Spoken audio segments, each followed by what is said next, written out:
everybody. Welcome to my 2 cents, our recent and most latest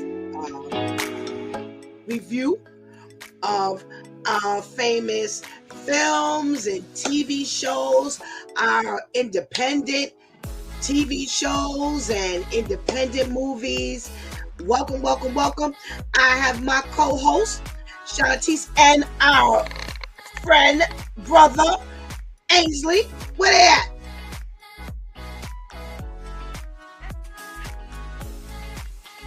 Hey. Hey there. Hey there. What up, what up, what up? We are back. We were just on last week, right? Week before last. I was sick last week. So week before last, we were on and we reviewed Reasonable Doubt, our new season 3. And we did episodes 1, 2, and 3. And last we left off, we had Ozzy acting crazy after the judge puts him on house arrest. This isn't normal. And he still violates the terms. How do you violate the terms on house arrest? You know, crazy. We had Jack's dad shows up out of the blue, and she's not too happy to see him. And what else happened? Oh, we got this back door wheeling and dealing with Joseph Cora's character Bill, as he is second chair to Jax and this particular trial. And he's like in the back talking to the bigwigs, her partners, and you wouldn't think that they were actually partners, the way they're second guessing her and things like that. We had Naima, who actually steals the purse out of the store after her friends dared her, and she gets picked up by her dad, and she says to the dad that I don't like my old friends anymore, namely Tony's daughter, because she says that when you and mom were on a break from your marriage, that you got her mom pregnant, and we're almost like sisters. So she really wasn't feeling that. We actually saw, what's his name, the detective Daniel getting close to Ozzy's sister. And so that was becoming an interesting connection. We saw Bill again, Joseph Cora's character. We find out that he's estranged from his wife and family. So we've got a lot of stuff going on in this particular series this time. They came out with a bang. They really did. And I mean, we all ended off with where we would like to see it go. So we are definitely going to review that on the second part of this episode of My 2 Cents. But first, we got a couple of check-ins from our girl, Ketty.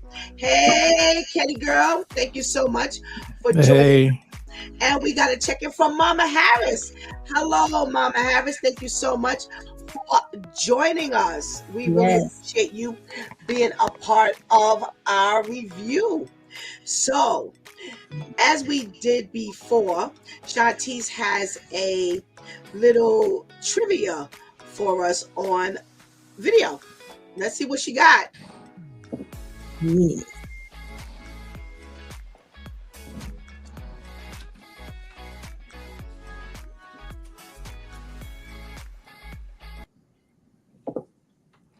Dorian, this isn't how I wanted you to find out. Find out what? What are y'all talking about? I'm not your uncle, Dorian. I'm your father. What? Oh my God. Look, a long time ago, I made a mistake. A mistake? No, not like that. Look, after you were born, my sister Sandy adopted you. So does that mean Dorian's my brother? Yeah, Miles, that's exactly what it means. Why didn't you tell me? Huh? What? What, you thought I couldn't handle it? Oh, Dee, baby, you don't know how many times I wanted to, but I promised Sandy that we would keep it a secret until he turned 18. Oh, you promised Sandy. What about the promises you made me, Frank, huh? What about sharing? What about caring? What about trust? I mean, how much longer are you going to keep it a secret, Frank, huh? You bought... So that is actually a scene from the hit UPN show Moesha, starring Brandy and Sheryl Ralph. And what's the father's name again? William something.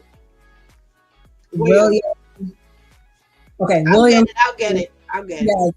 So this was, I believe, the second to last season. And I wanted to read a quote based on this particular turn of events, because anyone who kept up with the show Moesha, as you kind of got the gist here, Ray J, Dorian, was the out of control nephew that the sister, Frank's sister, asked could he go and stay with his family to kind of get him reeled back into behaving. And come to find out, that's not his uncle, that's his father. So I want to read a quote from Shirley Ralph. And she says, quote, Moesha was another incredible working environment until it wasn't any longer. I was free to be an artist. It was a great learning experience for me and an incredibly human one as well. One of the greatest lessons I ever learned from it was knowing when it's time to leave the room. I believe in the power of a warm and wonderful Black family because it is something we do not get to see enough.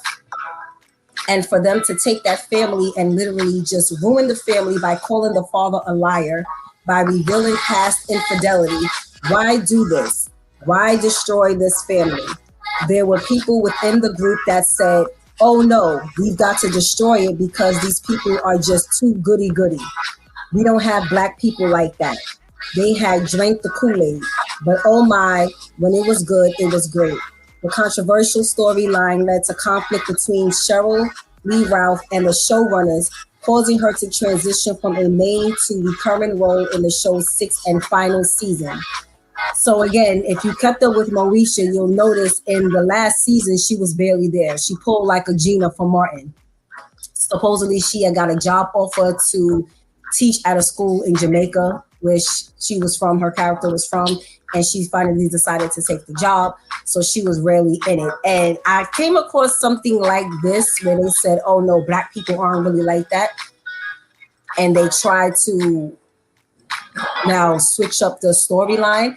But this is why she said she decided to leave the show. After 5 seasons, 5 heavy-hitting seasons, you had such a dynamic actress like this decide to leave because they said, oh no, this is just too goody-goody.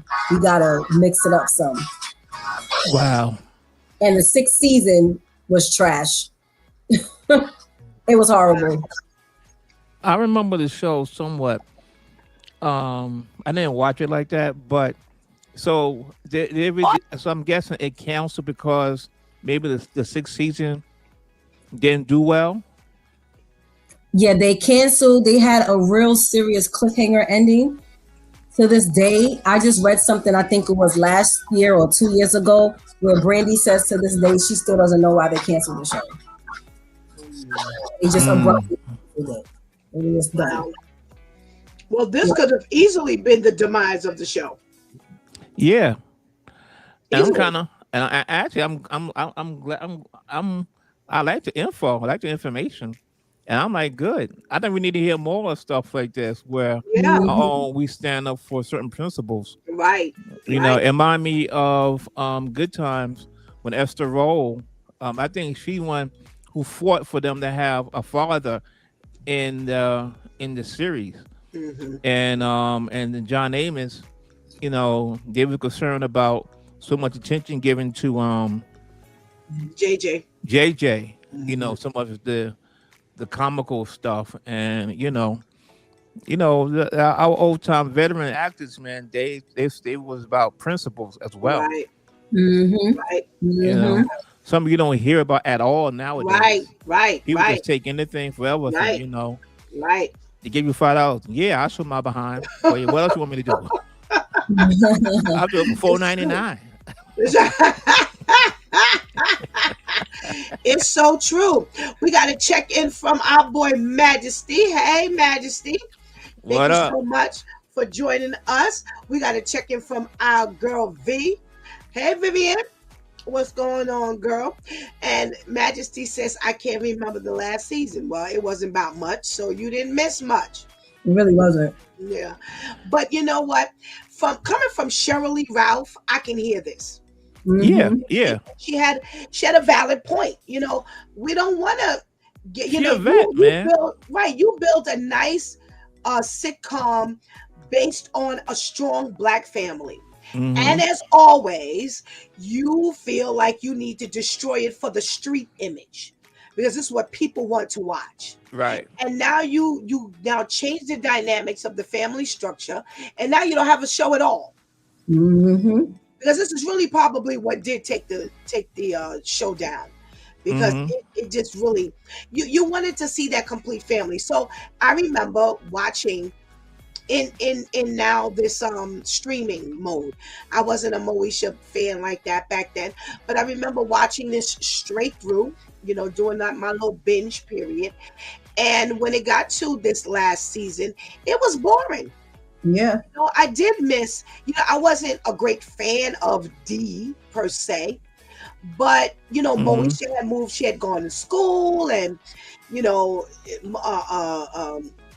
now the mother is gone, and it didn't have any substance any longer. So Mm-hmm. you know what? I hope they've learned. I've hope they've learned to just leave it alone. Whatever the initial design is, just leave it alone. Just leave it alone. We got our Mm-hmm. girl Anika checking in. Hey, Anika. All righty.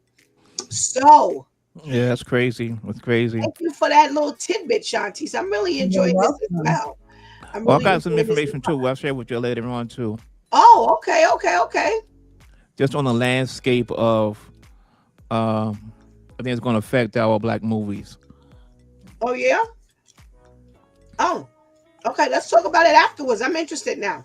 Okay. Right. All right. All Oh, right. okay. So we are grabbing our last bit of TV and movie watching and reviewing because we're about to do our My Two Cents Awards. Mm-hmm. Ba, And ba, ba, ba, ba, we ba. grabbed our The Madness from Netflix. It was like a mini limited series. It stars Coleman Domingo as Muncie Daniels. You've got Marsha Stephanie Blake as Elena Powell, who plays his wife, his ex-wife. You've got Franco Quinones. He plays Franco Quinones. John Ortiz.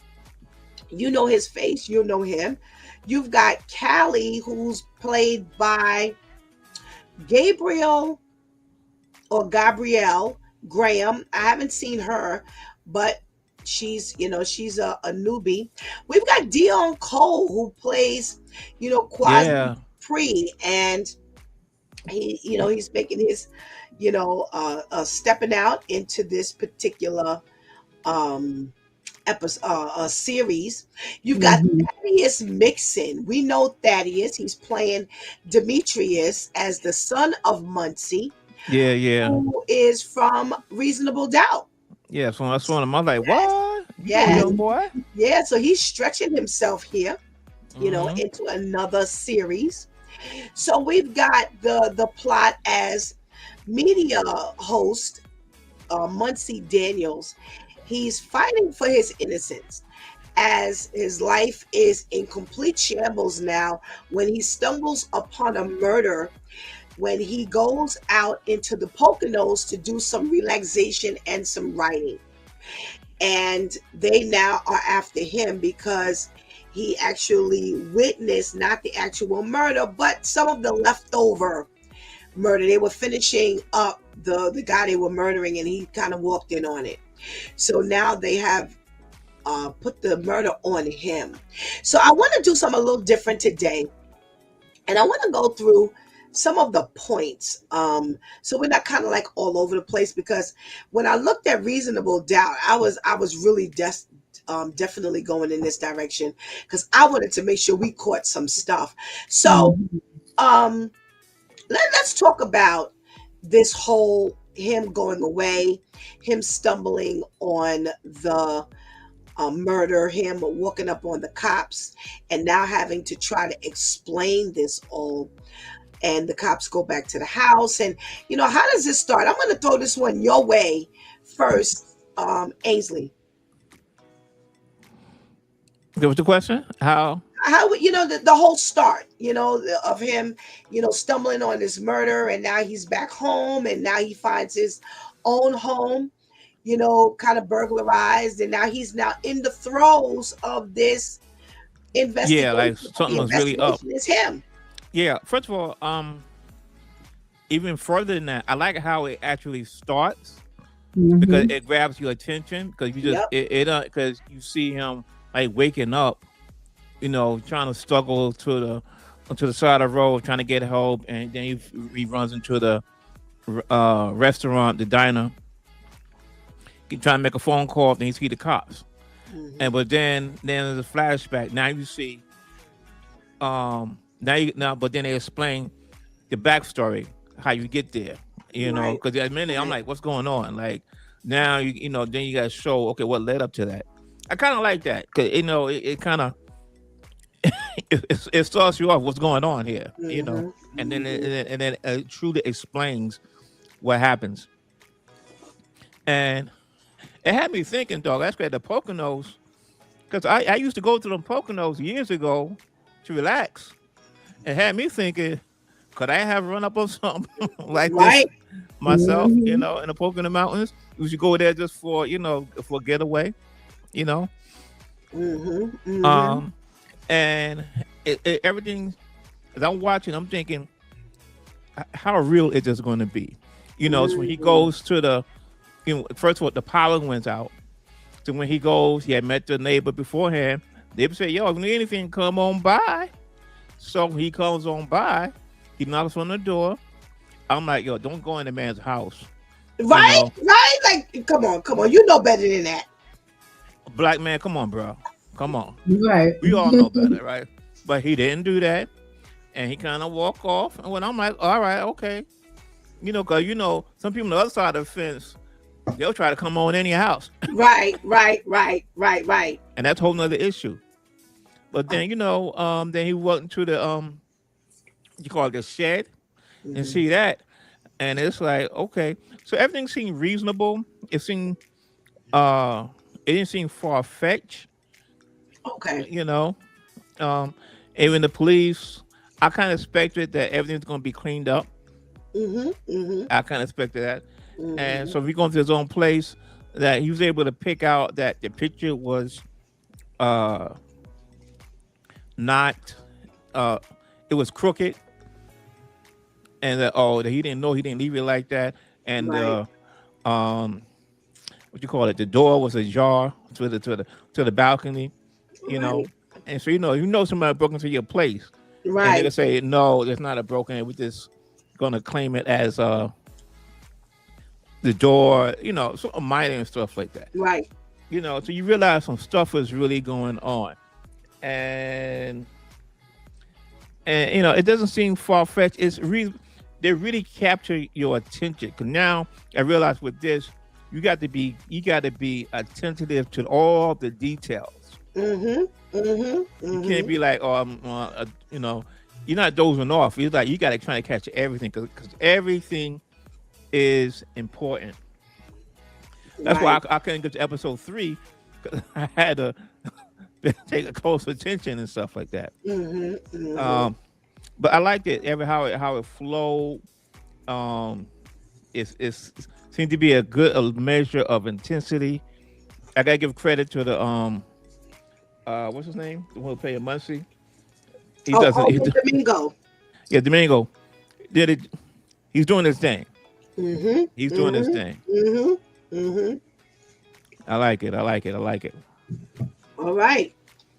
Shantice, so now you have this whole issue of him being back home, and now everything is beginning to become questioned as the FBI agent shows up. And now he's asking questions, and now you're looking like a suspect out of nowhere. And you begin to get cut off from your connection. Mm-hmm. Mm. Let's talk about that. Of course, typical. You know, we are good with representing you and taking your money until it seems as though it's going to compromise us. So where we're not going to be able to get other clients because they're going to look at who and what we're representing. Mm-hmm. Can't have that. Mm-hmm. Mm-hmm. Not have that. No way. And that's really sad, you know, because I understand you didn't take him on as a criminal client, but your client needs help. Right.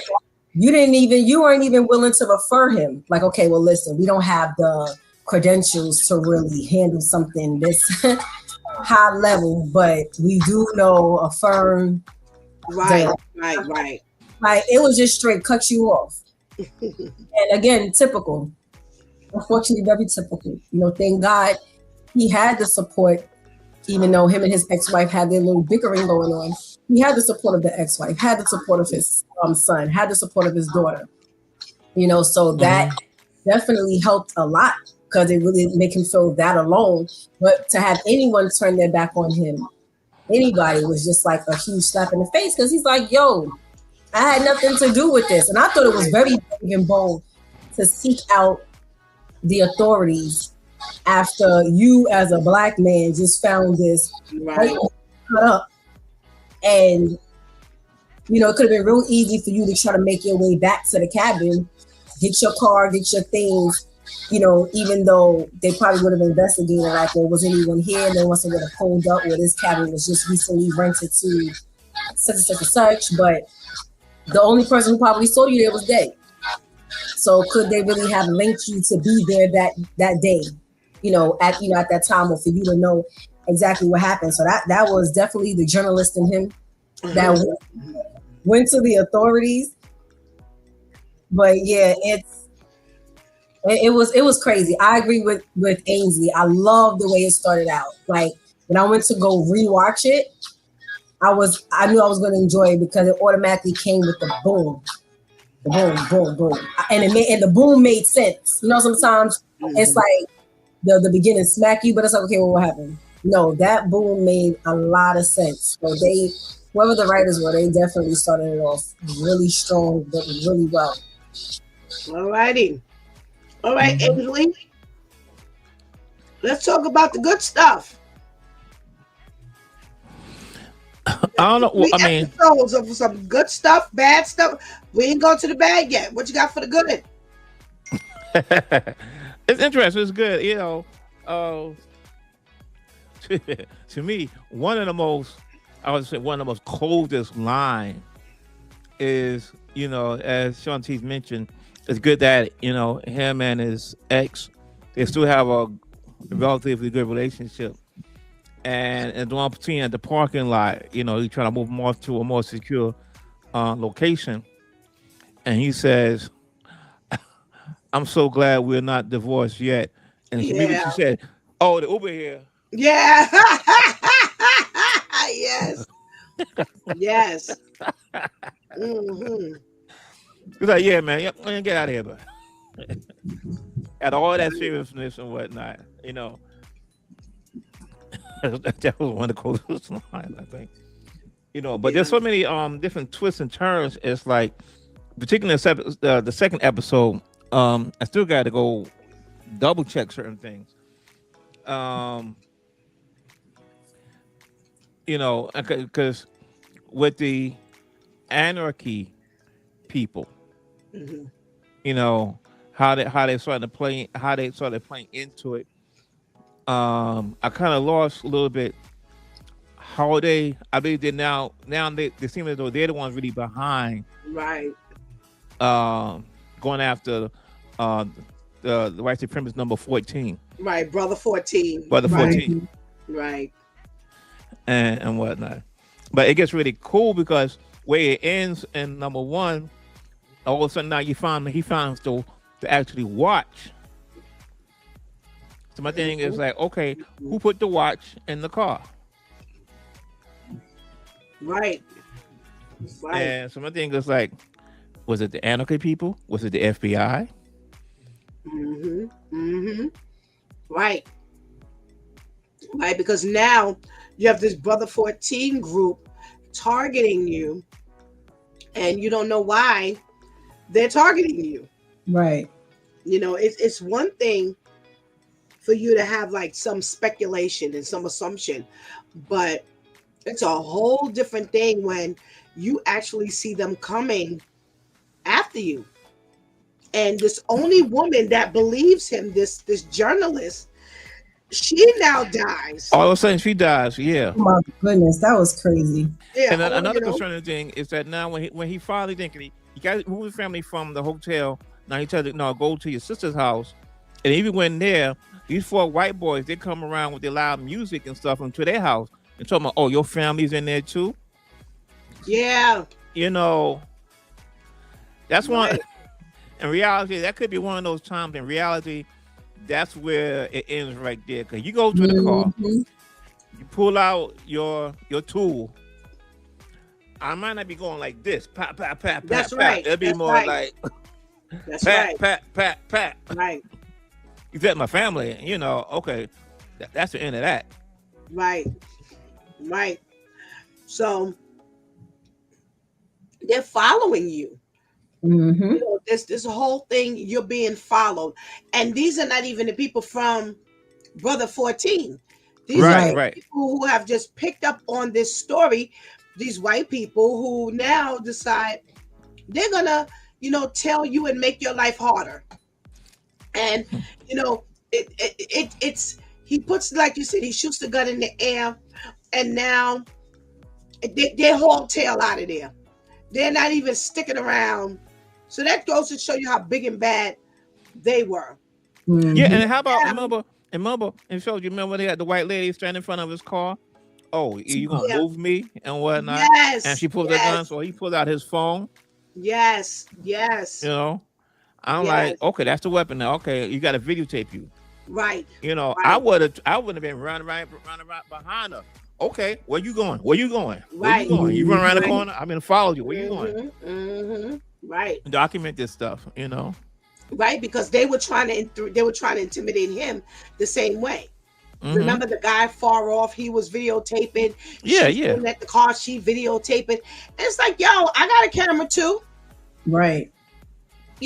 I'm going to show you standing in front of my car holding me up for no Right. reason.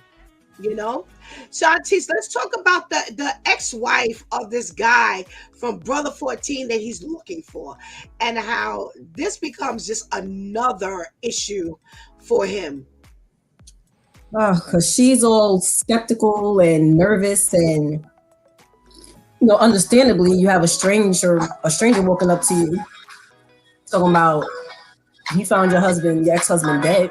You already want to cut ties with this man, Right. meaning your husband. You already don't want to hear anything about it, but you definitely want to hear. Even if it's I would have wanted to kill him more. To actually hear it is like, wait, what? Again, the journalist in Muncie to go up and get the information from the guy at the furniture store who just talked. Like, Yeah. like, sir, what are you doing? What are you doing? But being able to be mature enough to have that conversation with the ex-wife, and when I guess it was her boyfriend or husband or whomever, came up, he wasn't intimidated at all because like my focus is here. And, like you can sit here and try to flex all you want. I got a job to do right now. Right. I love how she didn't make a scene. You know, like, well, yeah, I don't know why he's here, or it was just you could tell she didn't know who he was, but she didn't make a scene. I really like it. And wait, we're covering episodes 1 and 2. I'm trying to stay contained. Yeah, and her starting to do her own kind of digging herself and trying to figure out. Okay, I just had this stranger walk up to me saying something about my husband, and I ain't hear about. Okay, what's really going on? Right. Now you did your own digging, and now things are looking extra sus because it's like, wait, the stories ain't matching. And for her to call him back to the house, and now she draws a gun out on him because it's like, okay, I don't know what's going on, but everything was cool until you came around. Right. So forth, but yeah, I liked the dynamic there because it still showed the maturity in both adults, despite them not knowing what's going on. And her whole thing is, I just want to out that life, stay away from that life, and definitely keep my kids away from that. Yeah. Yeah. This adds to the growing interest in the show because you're trying to see if they're going to keep her in it, and you see that they do. They flash back and forth to her having some involvement. She calls him at one point. She wants to talk, but always very skeptical, always very leery, because she was a part of Brother 14 himself at one point. And he goes out to that commune place where, out in the woods where Brother 14 is located, like their headquarters. And the thing that I like about this whole character, and you keep saying, Shantice, it's the journalist in him, is the fact that he's in it. He's got both heels dug in this thing. He is not leaving any stone unturned. He is not afraid to approach anybody. He's using his wit, his street savvy, and his journalistic knowledge and savvy to actually find out all of this information that he needs to know. And because of that, he's able to kind of navigate, unlike other people. Right, because I'm like, how he gonna get? How is he gonna find this information? There's so much is up against him. Right. How do you get out of that, man? Right. Somebody, obviously, somebody you're dealing with somebody or a force that's powerful. They got strings. Right. Big time pull. Right. So how you gonna do it basically by yourself? Right. Right. Because like you already said, Shantice, he has no legal support. Right. The support he has is from his ex-wife, his daughter, and his son. But how much more is that going to be? I want to talk about how he uses his savvy to get into the old man's house. Wait, which old man again? Don Slosh Jr. he's looking for, but he goes to the house and he finds the senior. Yes. And he's another one that's just talking so much, like what? Just giving up all the information. Anybody to talk to on a regular, do you? Because this is just y'all just divulging so much. Yes. Ains, what are we talking about here? You managed to get up in this place and get this man to talking to an older white man to talk to this black man and tell him everything. Is that you sure that's in episode 2? I'm trying to read one. That was episode 3. Oh, I didn't get to that one. You didn't get to 3. Only saw 1 and 2. Okay. Yeah. He actually uses that savvy.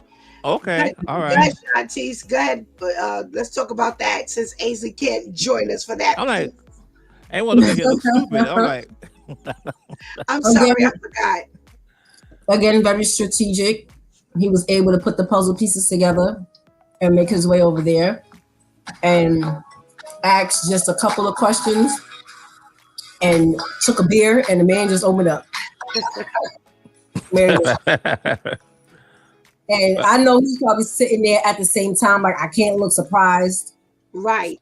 Can't, no matter what he says, I can't look surprised because I have to kind of act like, yeah, I'm getting this information, but I'm not shocked. And then when the guy realized, like, wait, who are you? That was funny. Right. He's sitting there like, wait, what did I just give all this information to? Right. And now he's walking away with the information. Wait, hold up. Who are you? So that scene again was like he done got somebody to fall for the whole banana in the tailpipe again. Stop giving this information. Right. All right, let's talk about any negatives, anything that you didn't like, Ains. What do you got? You gotta be extra careful. You gotta watch every single moment. And whatnot, because even when I was watching it, like a fire truck came by, and I had to stop, go back. Okay. You can't miss nothing. Like what? Because everything is important, So it really has to. Really has to pay close attention to everything. And I can't say it's a bad thing, but I'm like holding my attention like this. This better have a good ending. Yeah. This can't be no stupid ending, something very predictable, very, outlandish. This better be good to the very end. Was good so far. Yeah. Yeah, I'm just saying it better be good. How many episodes is it? It's 8, right? 8 episodes. Yes. Yeah, it better be good. It better end right. Okay. We shall see. Shantice, any negatives? No, as far as production side, no. As far as the storyline, just how at first he wasn't getting the support, and then he had his real ones, his day ones he could rely on. Again, the ex-wife, his children, his friend, the Dion Cole played his attorney / friend. So he didn't, he was giving him advice. He didn't agree with everything Muncie was deciding to do, but he was right there. Right. He was going to be right there. Even with the meaning, the firm was looking at him some type of way. It was just like, listen, you're my friend, so what am I going to do? Right. Are you gonna? Other than that, there weren't any bad. I'm so happy that it's a minority-based series that's really good. Right. It's not a throwback. Right. I'm not rewatching something from the 90s or the early 2000s. Like this is new, and I'm really enjoying it. Okay. I too don't really have anything negative. There really wasn't a period of time that I was not interested. It was always kind of like, even if it wasn't a part that your mind wasn't on, you paid attention because, like Ainsley said, you knew you had to pay attention because you were possibly having to come back to this. You know what I'm saying? And do some recap in your head as to who these people were and what happened. And it was so many ups and downs. And by him doing his own investigating, dealing with the FBI, who kind of, you couldn't really tell whether he was believing him or not, dealing with the ex-wife of the guy who had been killed and not really knowing, she pulling out a gun and not really knowing him, talking to the dad, and then now finding the junior, the one who was involved out in the Poconos, and they, running through the city. It really kept you engaged. It really kept you engaged. Really wanting to know what was happening next, and I'm looking forward to what's actually coming up. Really, you know what? I don't know if y'all caught this from the very beginning. I like he paid homage to when he was in the cabin before the wire went out. He was watching The Wire. I don't know if you were a fan of The Wire, and the scene he was watching, I'm like, yes. oh yeah, all you hear is all these F bombs. Yeah. F bomb, F bomb, F bomb. I'm like, what the heck is that? For those who watched that series, that was one of those scenes in that you're like, oh wow. And you say, yeah, this is the best show ever. Yeah. You Yeah. know. The Wire really set the tone for power and anything that came behind it. It really gave us a new way of watching TV. It really gave us something new and revealing. You know, it wasn't just that same old cop show. It was that urban, edgy. It wasn't afraid to touch stuff. You know. Wait. No, go ahead, Pastor Steph. You know, so when you see people watching The Wire, it's like, yo, yes. Yeah, right. Yeah. I mean, it wasn't, you know, the writing, it wasn't, they was brave enough to implement that, put that into their own, in their own, like, you know. Right. I like to see that, you know. Absolutely. What were you going to say, Shantice, before we close? I'm sorry, when you said that, you stopped. I was going to say, but what gave The Wire the segue? The Corner. Well, before in the 90s, what gave all of those the segue? Before The Wire? New York Undercover. Oh yeah. Oh, okay. Well, I'm thinking series. I'm not thinking like that was on regular TV. So yes, you're absolutely right. You know, New York Undercover, you know, was that urban. You know, they weren't afraid to touch topics. You know, they had the music incorporated. Yeah, you know? So, and they kept it jumping, kept it interesting. The writing was really good. So yeah, nice segue. We got to check in from our girl Teresa and our boy Terrence. What's going down? Thank you so much. What up? All right, on to Reasonable Doubt.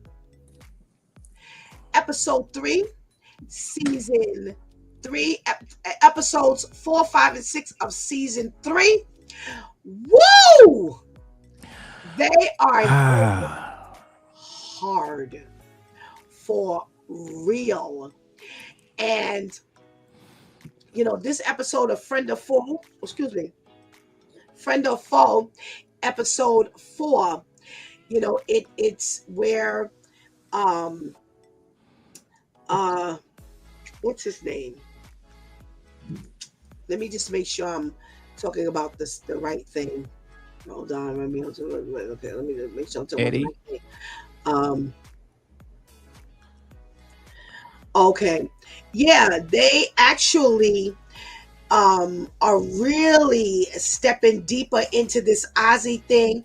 You know, they have revealed that you know, thanks to Jax's friend Autumn being the therapist, they now find out that Ozzy was dealing, you know, he had been sexually abused as a kid. He does have an alibi for the night that Wendy died, and they show this drug dealer guy. But I want to jump into how is this episode 3 starts, I believe, with what's her name? The daughter, Naima. Yes. Actually slams the door in their face because of her finding out that officially, now when I was doing the recap, you know, that was, you know, the word, but it's officially known now that, you know, they have an affair. The two mom and the dad have an affair. There's a baby. The baby dies. Let's talk about how they deal with her, and is this like the reality of it all? How they go to tell her and Spencer he's back from school, and how they receive this whole thing. Shantice, we're going to give you first dibs on this one. I didn't think that was reality. I understand you feel some type of way. Little girl, we're going to start this again. Walk outside, lock the door. Now, come back in here You hear us talking to you. You acknowledge us.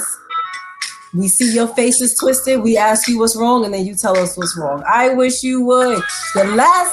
Season 1, Jax unscrewed the door. No, she unscrewed the handle. The handle. So Spencer couldn't lock the door. How? What? And I'm like, and these are both parents in the house. Neither one of them thought to swing real quick or nothing. Yeah, no, that wasn't realistic to me. Yeah. Vivian says that was. Wait now, Vivian said that was white parent energy counting. Instead of kicking that door down, shaking my head.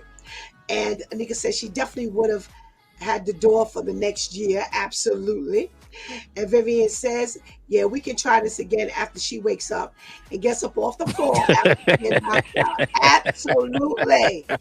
Absolutely. She didn't just slam the door as they were talking. She slammed the door in their face. Right. Both of them. Yes. Like, with authority too, boy. Yes. Boom. Another day added to punishment. No, this is the punches you're going to get. 5, Absolutely. 10.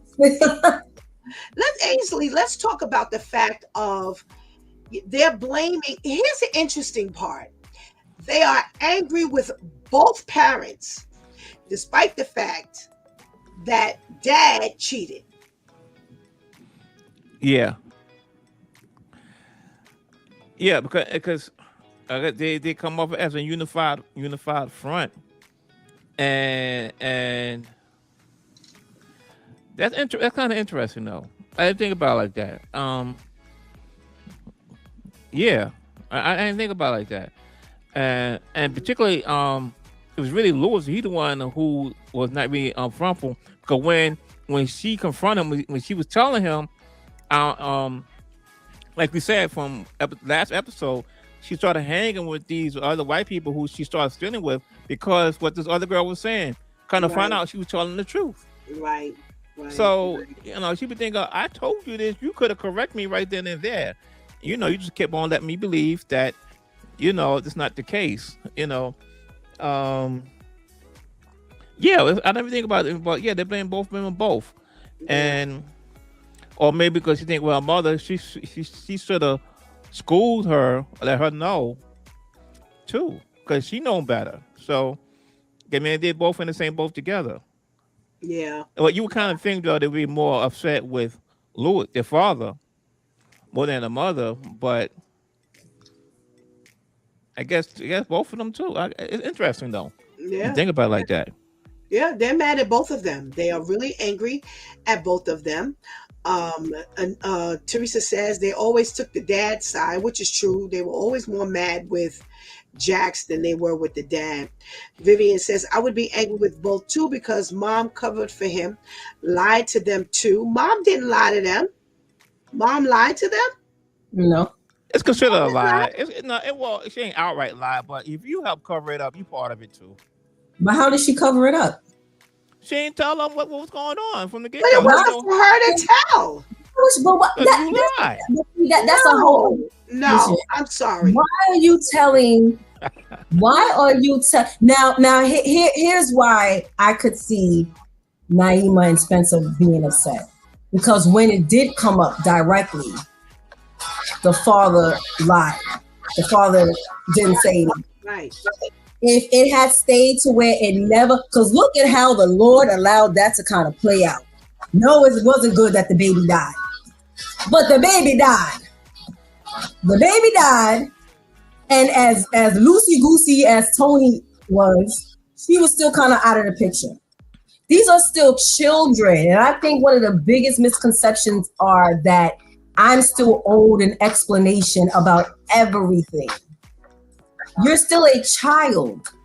So yeah, this was messed up. Look at how long these two adults had to wrap their head around what happened.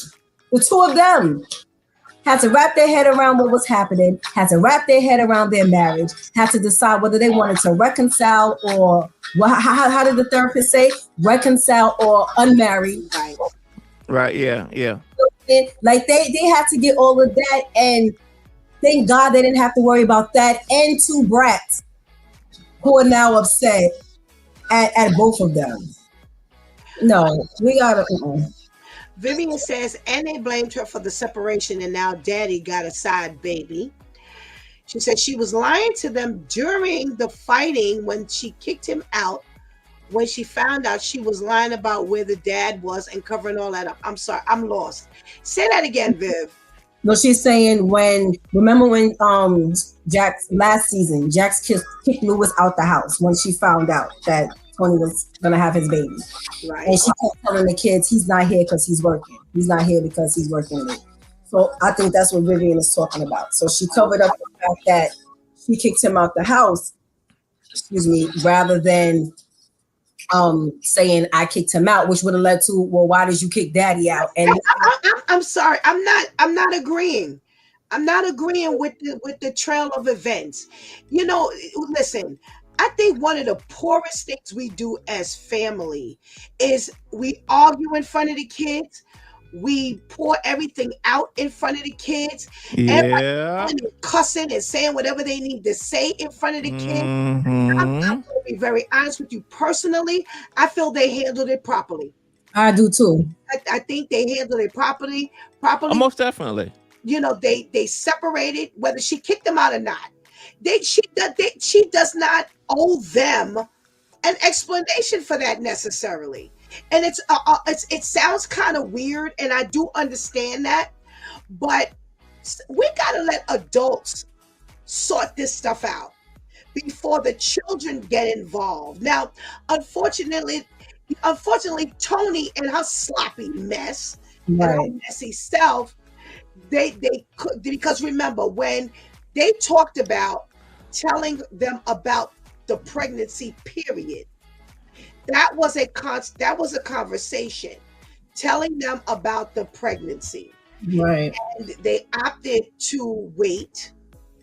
And I think that was good because look what happened. The baby did not make it. So now, if you had told them early, now you would have had to go back and say, well, the baby died.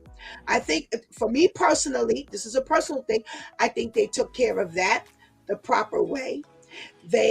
When the baby died, before they knew anything and they could swallow this, Tony's already hitting them with a lawsuit, which was the most idiotic thing I've ever heard. Right. With this lawsuit, should they have told the children that? No. So now they're trying to grasp all of this. Now they're running back and forth to court with Tony and her nonsense. Now we go to, should you spend the night with her? Oh, Lord, have mercy. So now, in order for us to settle this whole financial thing with your baby mama, who knew you were married, who neither one of you could have done anything about this baby dying or living, she now has y'all sitting up in court. These people were, you know what, from this move that was made, you know, they would have had to tell them kids everything. And I'm gonna go back because they would have had to tell, well, your father ended up cheating because I was messing around with Damon. Who's Damon? Well, Damon, no, you can't. How about, I hear what you're saying. I agree with you. How about this though? It's not so much you lying and just say, listen, there are things going on that we cannot explain it fully to you at this moment. You're not lying. Absolutely. Just say, listen, we can't get into it because we should work on it. Your father got to go over here because we trying to work up some things out. Right. Because the main thing is know that we both love you, that you have nothing to do with what's really going on. Right. Right. So you're not lying to them. Right. You know, or trying to justify it anyway. I think that's where the issue is. I said, well, you know, so otherwise it seemed like Jax, I agree. They're in control. But I can see then as it played out how they can say, well, Jax, you know, she was lying to them because it was like, no, it's not what he was. He didn't do because he was working late and all this kind of stuff. Right. That's not the truth. Right. Well, yeah, I think it'd be more if we could digest it and say, listen, we just can't explain it to you right now. Right. Well, and particularly with the lawsuit going on. Come on now. Well, let me ask you this. Because see, here's how we get into these touchy situations. First of all, I agree with you 100%. Okay. Could they have handled it that way? And when they were asking where was dad, instead of her saying because like Shanti said, had you said he put you out, you would have had to say something. Let's go to who we're dealing with. I was just about to say, every child can't even handle this is what's going on, but I can't get into it yet. All these children, the children that we're seeing on this show, could they have gotten away with saying no? And like I said, I agree. Could she have answered them differently? Absolutely. But dealing with the nature of the beast, Yeah, I hear you. it's that they have. Could Naima and Spencer, especially that daggone Naima, I'm about to say, I think Spencer. I would have had my fist in her mouth a long time ago. Because they just not allowed to say certain things to me. But Right. could they have rested there? And for me, I don't see it. You're absolutely right. They could have answered her very Right. differently. But that wouldn't have satisfied them no more than saying, well, your father separated. Well, why? What happened? Well, we can't talk about it now. We're working out. Now everybody still slamming doors. Still walking around with attitude, feeling entitled to be able to be included in grown folks' situations. And I go back here. So here's where I will say, I go back to this the way they've been handling these kids all along. If they've been raised back in the day with us, you wouldn't have been brazen enough to say storming off was not the thing. I wish you would storm off, roll your eyes, suck your teeth, do anything that was sudden, or act like you had an attitude, and they would ask you got a job, you got a problem. These kids were not going to deal with, no matter how they answered the question, especially this daughter, they would have been slamming doors. What do you do at that point? What do you do when y'all trying to handle the kids? You're trying to handle your job. You're trying to handle this wench that's suing you. You're still digesting. And let me say this. Right, Renee? You would have got snatched up real quick. One of the things that I think we all have to continue to keep in mind, they are still dealing with the dynamics of each one of them being in a level of infidelity. He's got to swallow the fact that she didn't cheat it, and then she got kidnapped and almost died. There's just too much going on. They are getting slammed back and forth. And I think when it comes to how they handled the kids, their intention was to tell the children. Toni in her messy ways just jumped beat them to the punch. But let me go back and catch some of these comments. Hold on. All right. Teresa says, I don't think it was their business unless the baby survived. I agree. Their children, that's the parents' marriage. Absolutely. He didn't have to lie, but if it never came up, okay. And then you have to remember something. Let me stay there for a minute. Here's my thought. Could you have told Naima and then tell her not to tell her brother? Right. Nah, yeah. So now you've got this girl approaching you and said, well, Dad, when I approached you, you lied. Well, what was he supposed to say? Hold on right there. Let me go get your brother on the phone. Let me get your mom here. You know what? Let's stop acting like we ain't never been caught out there. I mean, I've been with the kids. But let's stop acting like we ain't never been in the throes somewhere we like this. Right. Like, how did you know that? How did you find that? Like, listen, I'm going to say it just like this. What the hell do I do right now? Right. We have all been in this messy, stupid stuff, and we're like straight stuck. Like, what the hell do I do?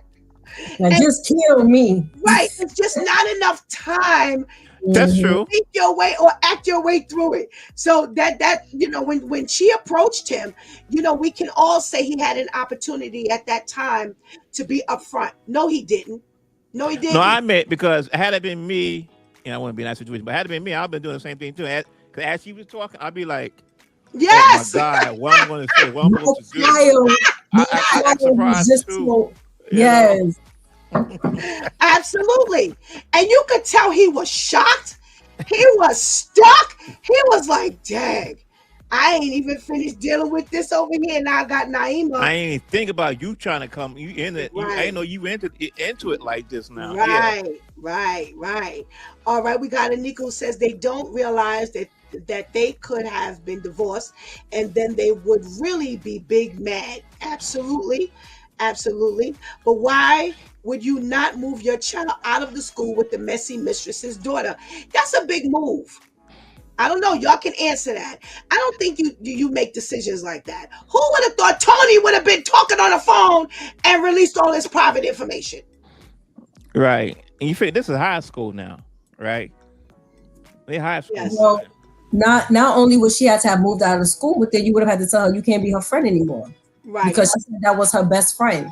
So we may not go to the same school anymore, but what does that mean about me coming to your house, you coming to my house, us talking on the phone, us texting, us, doing whatever? You would have had to literally tell her, you got to cut all communication with this girl. Then that would have been why what happened. Right. Mm-hmm.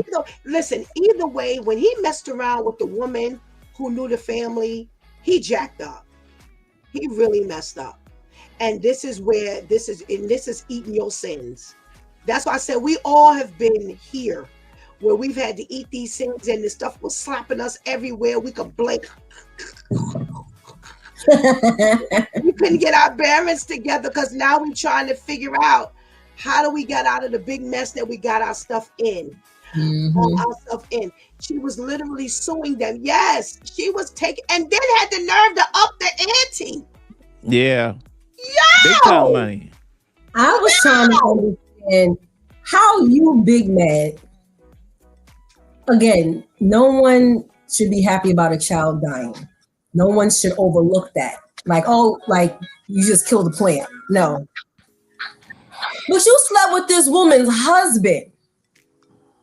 Like Tony had no sympathy, well, let me shut up. No humility, no nothing.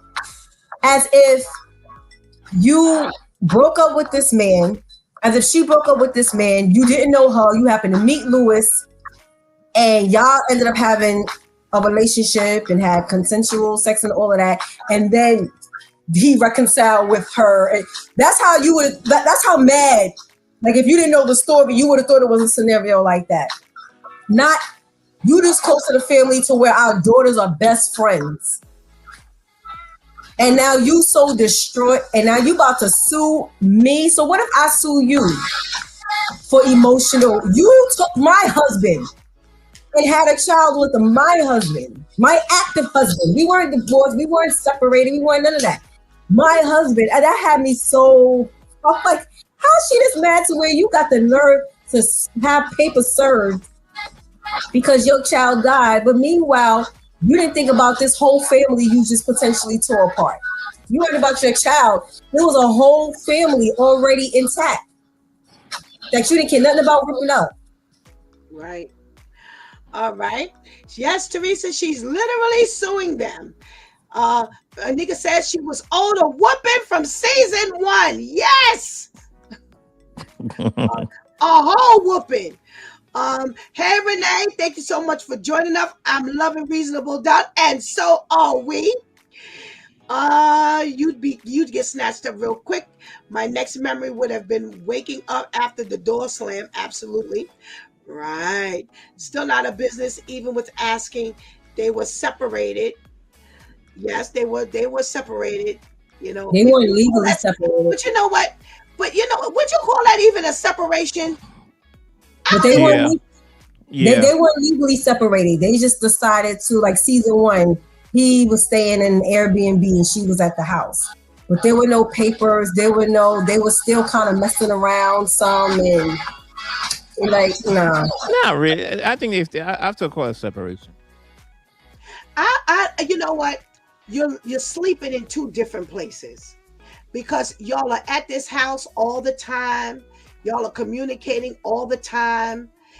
You know, it's separated, but they didn't go through no normal separation like normal people do. When normal people separate, they separate. They still had, you know, this whole we're going to couples therapy. You know, they weren't separated like normal people separate. So, you know, it's I think a so. bad, huh? I think so.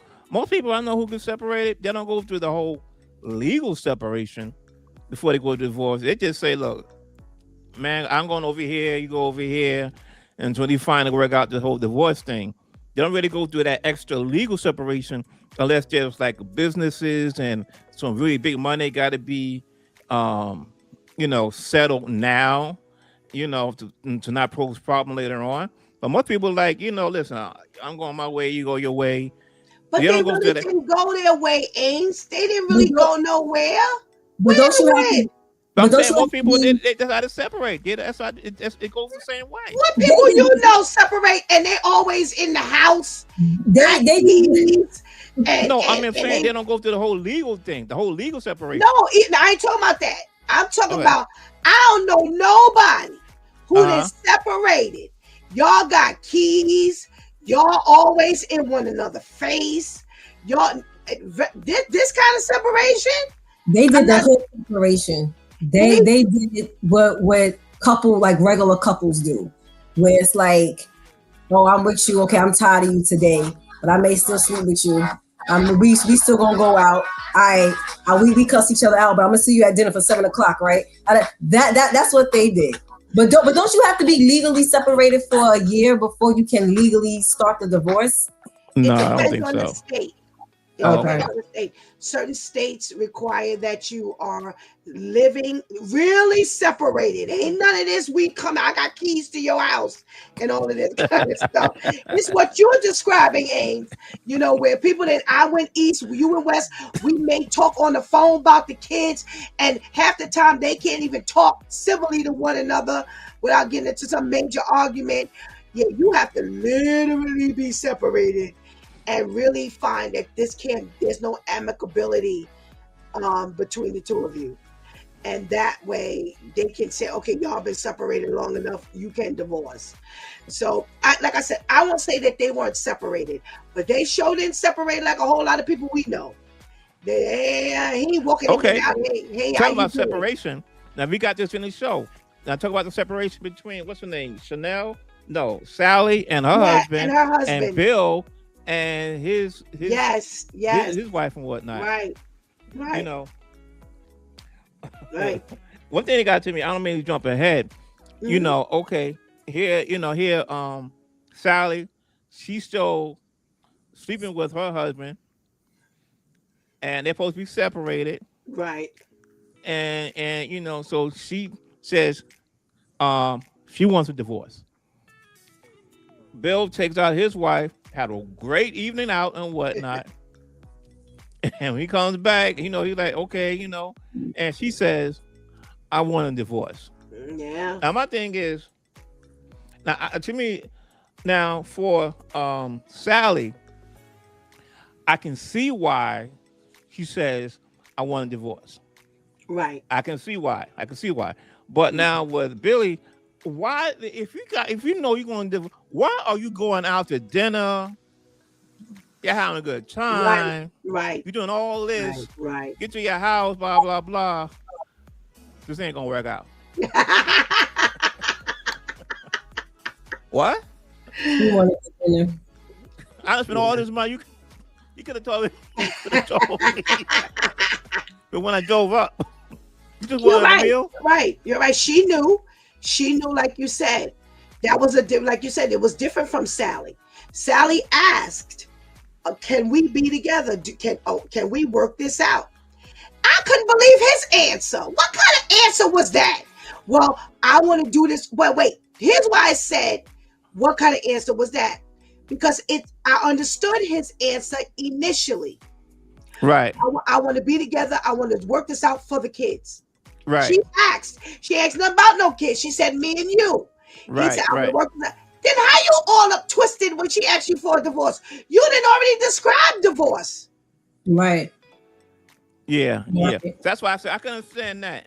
Right. You know, I can understand your passion for the kids, but then it was like, okay, but then I could say, then they realized to her that, okay, this ain't about them. They ain't going no further no more. So Right. I can get. Right. Right. But Billy's his wife, ex-wife to be, that I didn't get at all. Right. Because she knew before they went out to dinner that she had I'm like, already come on, y'all. contacted the divorce lawyer. Yeah. I agree. I agree, Ace. I agree. We got to check it from KL. Hey, KL. What up, my bro? Hey, KL. All righty. So let's talk about Ozzy's situation. Yo! The revealing of who sexually abused him when he was 13, and he's been covering up, saying, I don't want to reveal who it is or who it was. I don't want to reveal who it was, only for it to come out that it was who, Shantice? It was the agent, Monica. Mm-hmm. Ain't that a And listen, y'all remember, I mentioned before, we mentioned it before. Remember I said, I believe that perhaps Jax talking to her father about his drug abuse may shed some light on Audrey in this situation. Yes. And he mentioned, like, it's all about through the music business and who does it. He said it's the agent. That's how they can kind of control you, blah, blah, blah. He kind of went off agents. Aha. With Ivy, his agent. Right. Mm-hmm. Yes, Vivian, a very sad story. Very sad story. And to know that she's still in the picture as actively as she always has been. And this has been under the parents' nose all this time. Yeah. Oh my gosh. And just a side note, Ozzy's mother on the show. Yes. I had almost called my sister-in-law. She just looked just like my sister-in-law. Oh my God. Exact, same complexion, same hairstyle. That's what I call you. When did you start acting? Yeah. I'm gonna draw a picture of her, but yeah. Wow. Under the nose and whatnot. And the parents clearly they didn't have no idea. No, because when he was describing it, they were like, who, and he was like, I don't want to say. So you would automatically think it's someone of the past, someone who he's not communicating with anymore. Somebody on the set or a director. You're not thinking it's still underneath your nose. right? They knew it was a woman because you said I want to complicate her. It's her. Right. And like, okay, knew it was a woman though. Right. Because the mother guessed as to somebody who was, around. Right. Yeah. Vivian says, and it's even sadder that this happens to little boys, and some people don't see anything wrong with it. She was getting away with it for so long that she was actually currently doing it. Yeah. But remember her in the parking garage. Oh my goodness. Yeah. She made such a scene. Wow. It makes me wonder, I know because it gets, for a woman onto a man, it like they don't, when they consider it as equal if the other way around. But we're still talking to somebody who was 13 years old. Had it been a male on a young lady, it'd been like, go after them. Right. And dare say girls mature faster than boys. So he ain't not even of a mature age, and this is happening to him. Right. So the same dilemma, whatever had coming to her, what would have been coming to a man, would be coming towards her. Right. It's I love the fact that Jax having experienced this for herself, Mm-hmm. it Yeah. pushed her to reveal this whole dynamic of abuse. And I love the way she sideswiped her on the bench, on this in the courthouse. Oh, that Oh was yeah, yeah, cool. yeah.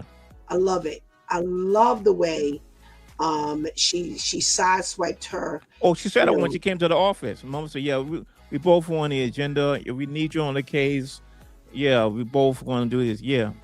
yeah. So But she she just thought, walked up on the stand, just walked yeah, up to her desk. yeah, yeah. She thought she had an ally because Mhm. remember when she got up, she looked over at Jackson like, we talked about this, so I'm ready. Right. She had no idea what she was primed for. I'm surprised she didn't get arrested when she got off the stand. That I think that wouldn't that have to be like deliberate charges? Oh, right Or, afterwards. or You know. statute of limitations, because now he's an adult. No, or maybe statute of limitations. Yeah, Mm. but they it's can't statutory charge her. rape. But they can't charge her for sleeping with him now as an adult. No, You know, but, she's not but raping I him now. don't know what. Yeah, you're right. It could be a statute of limitation. I don't know how long what that is for that, but But I think just because it comes out on the stand, there's no grounds for automatic arrest. Mhm. no, That would but have, like, for argument's sake, had Jax gone to that DA's office and said, "I'm about to hand you something here. right. Look at this," and then as soon as she got up off that stand, they would have, or when it finished or whatever, then they would have been able to say, Right. "All right, Miss Jones, we now have a warrant for your arrest." I think but by them just being kind of there and that Mhm. coming out on the witness stand, it wasn't where they couldn't like actually arrest her. And too bad, because when she got up in when she was in that garage, whatever she didn't spill on that stand, she spilled it all openly. Hmm. But here was the best part about it. When he said, "I didn't want to do it at first." At first, yeah. Yeah. I loved it. I loved it. I loved it. I loved it. I loved it. He said, then he's like, then I thought, why am I protecting you? Right. Right. Mhm. I I'm loved it. in turmoil, but I'm going to protect you. Right. Right. Right.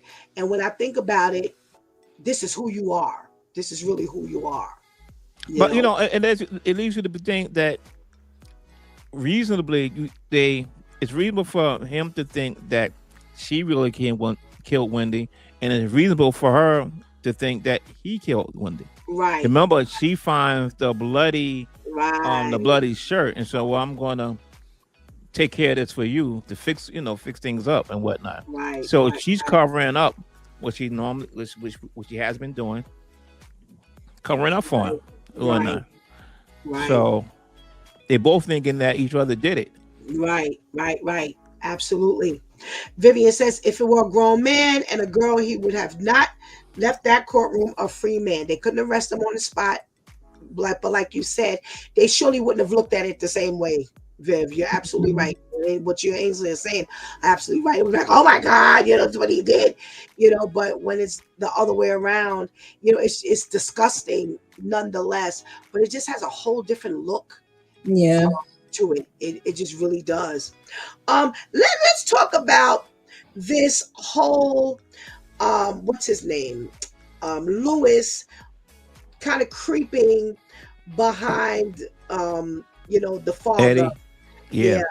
And what's up with this guy? Who do you think this guy is? This guy who's supposed to be like somebody in the rehab program meeting.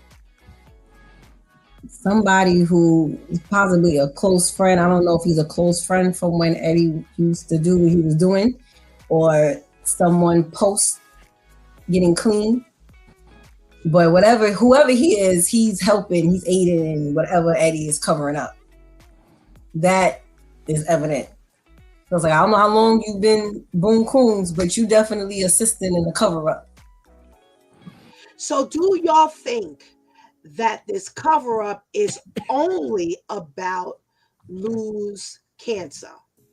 No. Because what were they going in that apartment for? I'm hoping so. I think hoping so. I really hope so. I hope so because well, if he's coming clean, it was saying like, if it was just Lou, why what is significant of him saying you need to tell him, tell him now and then later. What he wouldn't be doing that. I don't think if it was really about Lou. So I don't know. Okay. Renee says, nope. There's always something more. For some reason, that's my feeling because, are you really creeping like this for Lou and cancer? Mm-hmm. It just, when he's showing them going to this, like you said, this apartment, and then why would you be talking about this? I know, you kind of share these things and why you're back in town and things like this, but I don't know. I'm thinking, and I'm. But then again, remember, when near the very end, Louis confront when Eddie comes over. Louis tells him to come over, and he says, "I know why you're really here." And he's like, but it isn't what Louis is thinking. Right. They're talking about two different things. Yes. Right. Yes, you're right. So it could be. I think that's. I'm hoping that it really is about Lou. Yeah. I don't think so. I don't think it's about drugs again, but it ain't just about no Lou. I think it's about money. I think he's really there to get some money from Jax because Lou's been talking and spilling stuff privately. And I think he thinks she has some money. And I think he's in some kind of trouble. And maybe that's what it is. I'm believing that that's what it is. But I agree with you, Ains. They weren't talking about the same thing because they were both looking at one another kind of weird at one point. So it's not just about Lou's, a cancer. And that's where it's going to end. That's why he's there. Yeah. I gotta say, I like that Eddie Lou that confrontation, that back and forth between the two of them. That was a fun. Boy, Eddie was holding his own with that. Oh, yo! Shut Louis down. Yes, Ains. Yes. Shantice, what do you think about that? That was intense. What had me mad was, see, I'm gonna be mad if I pull up on you and then you get the last word. No. I pull up on you. I get to say something and you walk off speechless. That's how it's supposed to work. Because I pulled up on you. I was mad at that part. If I just had the TV on mute and all I could do was just see. That ending part right there was just like, he just said something to shut me down. I ain't got nothing to say. Ain't got no comeback. No, it's not supposed to happen like that. No, but Eddie definitely held his own, and that's why I don't know. I feel like with that interaction happening the way it did, it's just like whatever he's hiding isn't something that is really going to like kill himself in Jack's eyes like that, because he's just too confident. Eddie is too confident. He is. It's like, I know you call yourself checking up on me and everything, but I got this. Like, I already know I got to get back in my daughter's good graces. I'm willing to do whatever. I'm willing to kiss my daughter's behind, run after her, whatever I got to do. But you're not about to come up here and check me. Excuse me. You're not about to come in and check me, especially when I'm already on edge, because I already know I'm in debt to her. And then it's not like you about to tell me I'm doing drugs or something again. You better shut me up out my face. But that was just like, I was like, ooh, well, he done told me off. And he had it down, man. I ain't even seen. He done told me off. Wow. Ains, what you got in this particular area? You was the one that brought this up. Eddie, he's a strong character. He's a really strong character because he comes in. Remember when Lou was watching the grandkids, and immediately, he mentioned he started dancing with Naima, and then after a while, they really cool. They was like, "Hey, Grandpa Eddie, he's really cool." Yeah. They was like, "Oh, it's cool with that," And when Jackson and Louis' parents, they was all at the table, right? And and there was talking about Louis' parents told me that they moving to Florida and whatnot. And he's like, nobody in there telling me it wasn't. Right. I ain't got. We grown. Ooh, I love that. I loved it.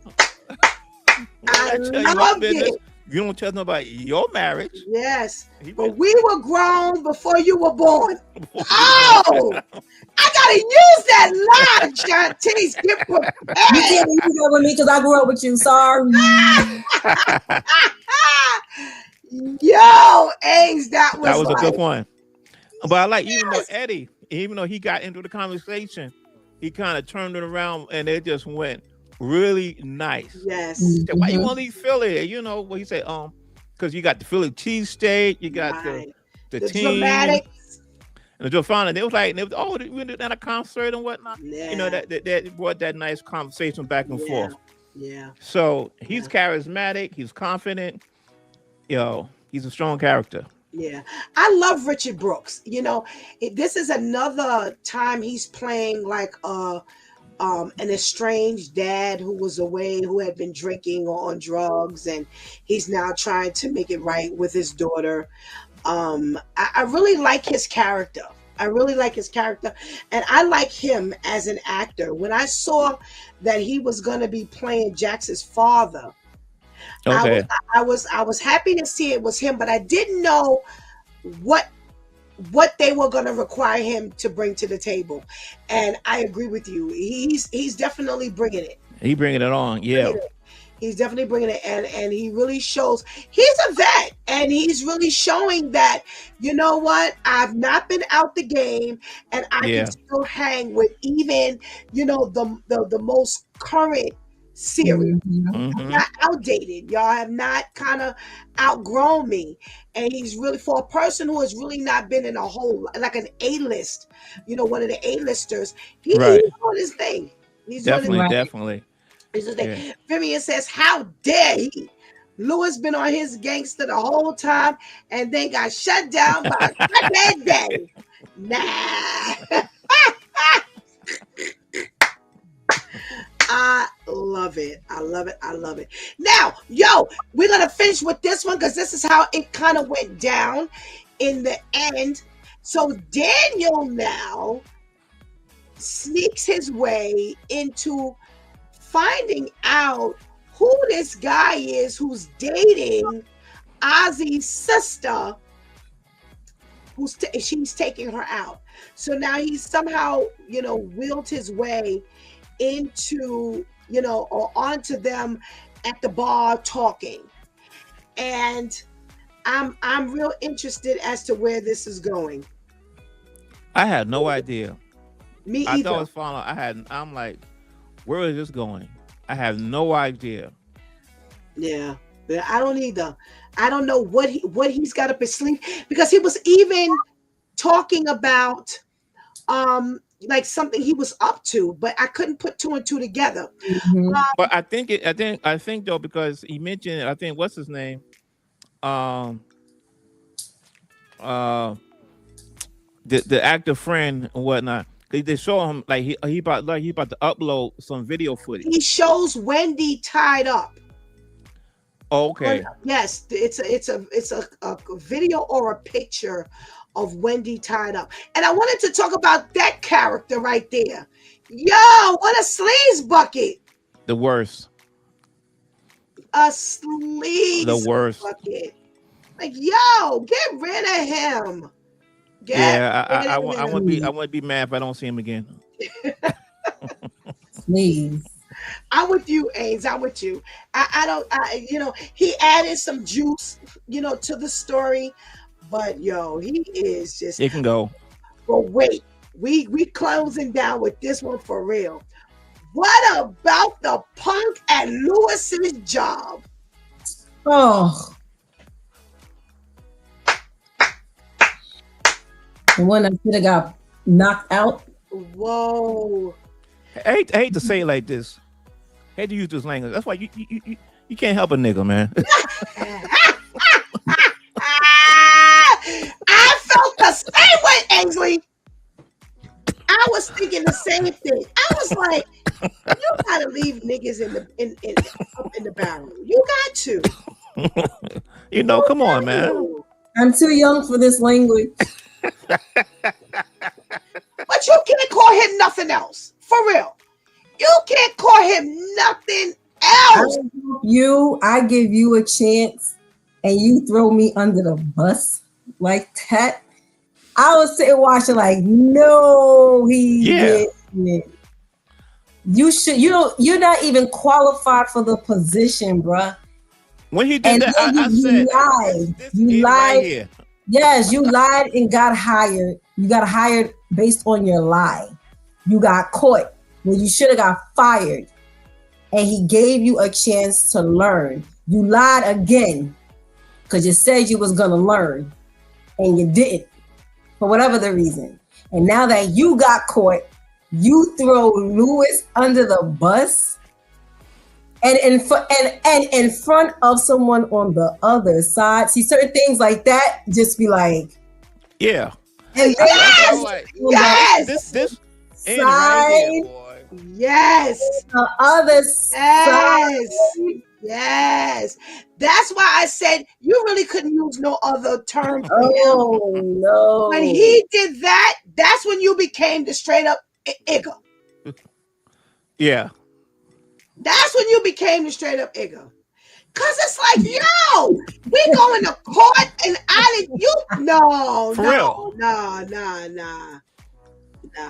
of control, straight out of control. Straight out of control. Now that was a good workplace twist. But yeah, he would have got jumped. He would have got jumped. Oh yeah. Him and his glasses would have got jumped. Yeah, for real. But you know what's funny? When he rolled up in his car on the guys, I actually thought it was the worker. That's what I thought. I did too. Yeah, I didn't think it was Eddie. And then when he got out and he said Eddie, I was like, oh wait, he rolling up on the worker? Because that's exactly what I thought. Right. Oh my goodness. All right, we got 4 more episodes left. We might as well go ahead and wrap this up. Wait, we're at episode 8. We got 2 weeks to wrap this up. So let's do 2, because by the time we do the following week, it'll be the last week of, right? Won't it be? Well, episode 8 just came out. Right, it's out. So next week is 9 and the following week is 10. So next week we should do 7 and 8. And then the following week we do 9 and 10. And we'll be ending with them. Okay. So if y'all ready for it, and we'll finish up the Madness. We got 4. Well, we got 3. We got 8 episodes for that. So we'll do 3 more. Y'all want to do 3 more for the Madness? Sure. All righty. Yeah, then. Oh, this was a good one, y'all. This was a good one. Thank you, everybody who checked in and joined in. Wait. So no one's going to talk about Daniel and his switch up after his night with Ozzy's sister. Was it him who switched up, or was him spotting him with the guy? Y'all help me. I didn't think he switched up. I didn't think he switched up either. Yeah, I don't think he switched up either. I don't think so. But he wanted to know who that guy was. Yeah. He wanted to know who that guy was. He wanted to know who that guy was for both reasons. Because of his job and because now he's involved with her. That's how it seemed to me. But I didn't feel like... I mean, he had reason to want to question. Remember, because she was elusive about what's the guy named Alex, he said, "Oh, this is Alex or Mr. FU or Right, and right, stuff right. Mhm. like that." You know, it was like, okay, she wasn't being totally upfront. You know, so it's like, okay, here we go again. Let me see who this is. Right, right, right, right, right, right. Vivian says no, his look switched up. Yeah, his look switched up. Cause now you little pea brain, pea person. Now she opening up the door. She getting the door opened up for her by this guy. You know, he's looking kind of suave and yeah, yeah, yeah. My looks would be changing too, Viv. My look would be changing too. So what do you want to see happen on our way out, Shantice? What would you like to see happen? I want to know who killed Wendy, and I know I ain't gonna find that out in episode 5. But I mean, where we at? 5, 6, 7, 8. In the very next episode. But I would love to just see how this dynamic between Jackson and her father plays out, and I'm just waiting to see who killed Wendy. I don't know. I don't know if this season the accused will actually be the killer, like in the first season. The first season it was Sean Patrick Thomas. Right. Right, So right. I don't know if it's going to be a switch up, like that. But I'm just waiting to see. I love courtroom stuff, so this courtroom scenes I'm loving. I'm loving. Oh yeah, it. for real. I love courtroom dramas. All right. Teresa mentioned this to me earlier, and Vivian is bringing it up now. And I want since they bring it up, and they're our viewers. Vivian says, and Joseph Sikora, is a bad actor to me.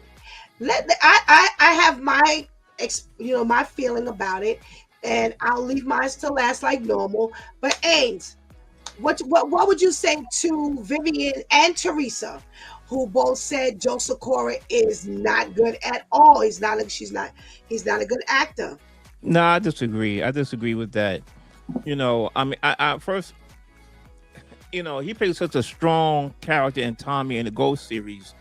Sometimes it's really hard to see the person in another role and another character. So, but I really thinking that, particularly when I see him, he switch it up when he's feeding the partners information about Jax, and he basically, he's really, you can see him he's trying to go for partner.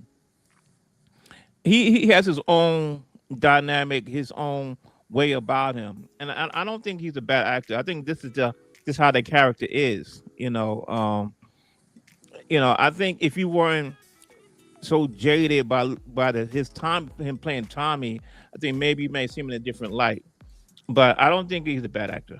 I don't see it. Okay. Teresa says he's so stiff for this show. Shantice, how do you respond to Teresa and Vivian's expression of Joe Sikora? She says, I don't know him in any other role. I don't watch Power. Okay, which is fair because that means it's her first time seeing him. Okay. All right, what you got, Shantice? As far as him you say being, what I say. as far as him being stiff, that's the character. The character is someone who is really, he has his mind set. One of those workaholics that is like, I have a goal in my career. This is what I want to do. That's what I'm aiming for. And that calls for that character to, not be loose. Not to be, so like quote unquote outgoing, because then you're not as focused. This character, they're trying to reel this character in as against someone who, like it was said, my marriage is on the rocks. And even though my marriage is on the rocks, I'm still focused on making partner. And everyone knows, someone like that where it's all of the other things that should be important is falling off around you, but you still got your eyes set on this. So that kind of helps for him he can't be out drinking everywhere. I think him, later on you'll see some other stuff, but him right here is like, you don't know which side of the fence he's playing. I think that's like the most out there this character is supposed to be. I agree with Ainsley as well, to see him as, Tommy, for so long and not to see him as something else. I think he did a pretty okay switch up because this is the complete opposite of the Tommy role. This Tommy was out there. Tommy, you ain't no shutting Tommy up, ain't no sitting Tommy down, ain't no negotiating with Tommy. You gonna know what side Tommy's on because Tommy gonna let you know. He gonna cancel Christmas on you and all that. He gonna let you know. Okay, so this was the exact. It's almost like looking at, Old Dog versus Councilman Tate type of thing, like Lorenz Tate. So if anyone knows, Old Dog, Lorenz Tate played that in Menace to Society, how loose and crazy he was. But then when he's Councilman Tate trying to get the votes in power, he's very stiffy and upstanding, and I gotta put on this persona because I got a goal, I gotta make. So yeah, I think with that, I think he's a pretty good actor. I think this is his way of breaking out into other types of roles outside of Tommy. Because even in Force, you're still Tommy. That's just a spin-off from Power. Right. It's no different. So he played in this. He played in The Intruder with Megan Good and Michael Ealy. He played in that, and he didn't have a dominant role in that, so you couldn't really, gauge anything. Here, he has a lot more presence in this series, this season, so you can kind of give your I like, I don't like. But I think this is his way of stepping out of that stereotypical role of being that loose cannon. Okay. So Vivian says that she doesn't know him, from Power. So our analogy she can't identify with. Teresa says the wife and his relationship is not believable. She says, I think y'all love him too much in Power that you don't want to give up on him. He's acting like he belongs in a Tubi movie. He might need to be typecast. Okay, so I'll address all of those things. When you're looking at him here, and you're absolutely right, he is playing a sticky, uptight, stuffy white boy who is trying to find his way to trying to make partner, being an undercover snitch, being on Jack's side, and he likes Jax, and he likes what they're doing. He may not always agree, as we see, but I think he's trying to, he's like a white boy. I think he's doing what white collar, sticky, stuffy lawyers do. I think this is the epitome of him. And what I think we're seeing, if you want to take, that's what I want to address him not being in Power. I want to address this role right here. The role of Bill in this particular series is because even the partners are not sticky and stuffy like him. I believe that this is supposed to be his role. I agree 100% with Teresa. I think the worst thing they could have done was partner him up with. He was supposed to be married to a black woman. That was. Yeah. I think they need just give him to a white woman and let him rock that out. I think that's what makes his role as this corny white actor look worse, because this is hard to pull off because it's not a good match. And I have to say that if I'm looking at all the matches, all the marriages, whether they're going good or going bad, you got Jamarion, what's her name? Jamarion. You've got Sean Patrick Thomas and his white wife in the beginning season. You've got the black woman and oh my goodness gracious. You have the other interracial dynamic going on. You got Jackson and Lewis. You've got all these couples, but they're all paired well. Whether they got along, whether they were separated, whether they were divorcing, They were good matches. This here, nah. Yeah, It's yeah. a bad pairing, and to me, that made this here look even worse Mm-hmm. because he is sticky and stuffy. I don't disagree at all with either one of you. I think that if I'm looking at him as straight as just like a white actor who's in a black series, he's not doing a great job because you're comparing him to everybody else who's doing a fantastic job. So he looks bad. But I think what adds to this is trying to partner him when he even said the thing about well, I may have forgotten what kind of flowers, but I surely didn't forget that you like your oxtails from. I'm like, really? No, that's no, stop, leave, no, that was bad. It was just bad. It was horrible. I was like, that's the line. It came out horrible. It came out horrible because the partnering. When Sean Patrick Thomas was married to the white woman in season 1, that was well done. Yeah. That was a good match right there. This is straight whack. I don't think she's a good actor either. So now you done paired the both of them in it. Nah. I think too what killed that are the kids. So if he was gonna be married to a black woman, then there shouldn't have been kids, because I think that helped to water down the intensity that should have been taking place. So they're supposed to have met in law school. They're both goal oriented, both successful in the law field. But then you got the kids that kind of makes you gotta be a little soft. Both parents gotta be a little soft.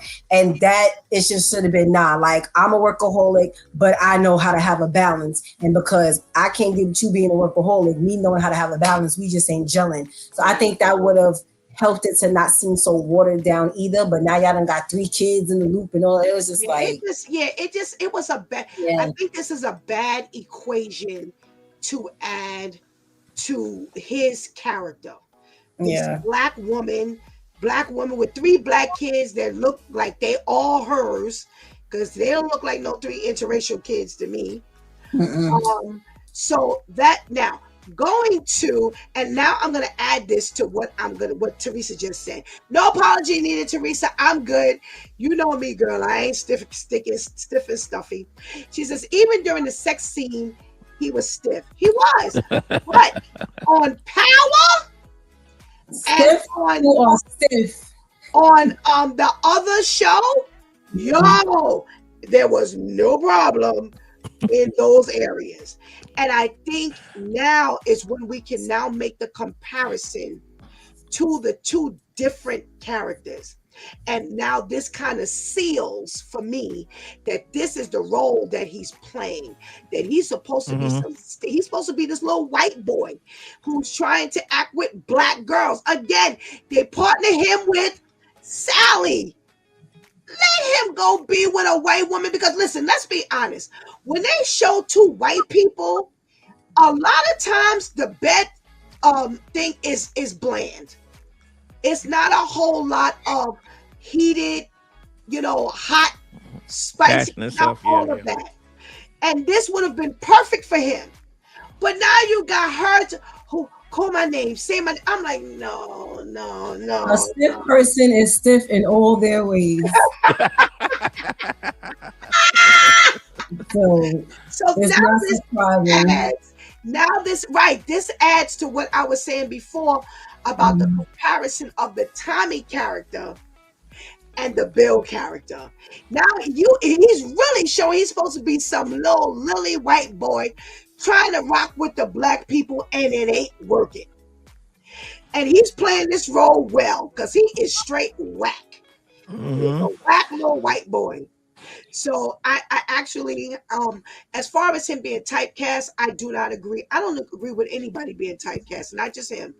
I mean anybody, because I've seen, some people, I've seen the most gangster start off playing gangster, and when they gave them another role, they rocked the role.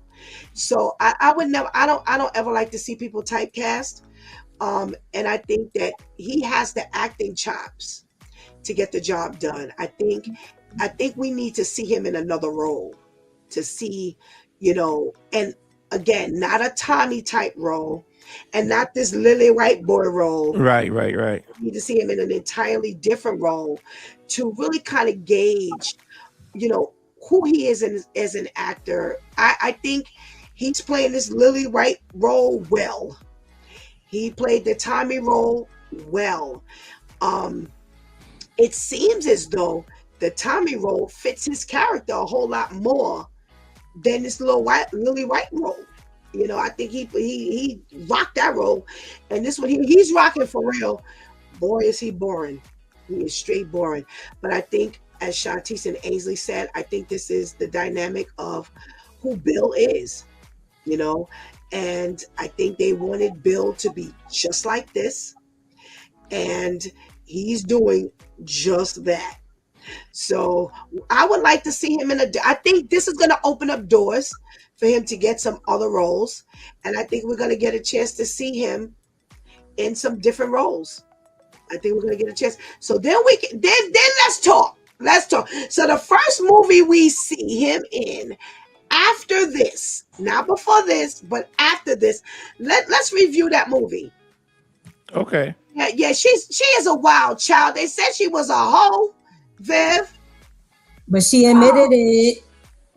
She was straight out of control. Yeah. Straight out of control.